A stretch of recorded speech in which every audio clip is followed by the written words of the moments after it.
Today we are diving into the latest PM E-Drive scheme by the government, which is a bold move towards a greener electric future. The scheme is significantly different from its predecessor, the FAME 2. While FAME 2 was more consumer focused, providing heavy subsidies directly to the buyers of electric vehicles, PM E-Drive scheme shifts more focus towards the manufacturers and the overall EV ecosystem.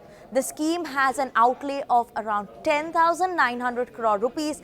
That's $1.3 billion, and here's how it's being allocated this time. A massive 40% of the total budget is being set aside for e-buses. Now, this is a huge push towards electrifying public transportation, especially in major cities like Delhi, Mumbai, Bangalore, and many more. Another 20% is dedicated to building up charging infrastructure.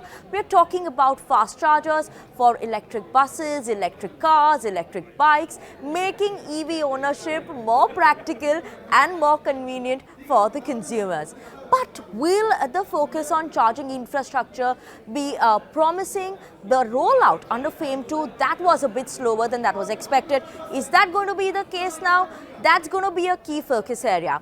Now, when you're looking at it, if you are a two-wheeler enthusiast or a three-wheeler electric enthusiast, don't worry much. There are still some bit of an incentive that's there for you as well. But it looks like the per vehicle subsidy, that could maybe see a bit of a drop this time versus FAME 2. The per vehicle subsidy was much higher. Now, under FAME 2, the focus is mainly on two-wheelers with 5,300 crores allocated for them. And under the PM E-Drive scheme, we have around 2,679 crore rupees, that is for the two-wheelers and the three-wheelers combined. So, there may be a reduction in that incentive per unit. Now, we are waiting for a bit more of a clarification in terms of these numbers. Though, let's move on and talk more. The scheme does not actually provide any incentive for electric four vehicles, which is a bit of a dampener, and even the rupees 500 crore, which is earmarked for electric trucks, may not significantly boost the demand there. So, what does this mean for the industry?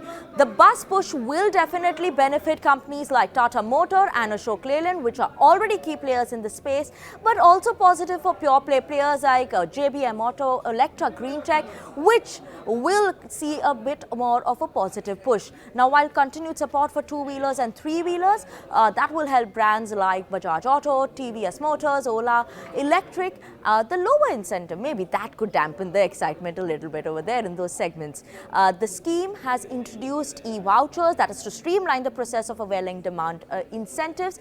How will the buyer actually avail the subsidy? There's a dedicated portal that is going to be there, and that will generate the e-voucher when the buyer goes to purchase the vehicle, and they will receive it on their registered mobile number.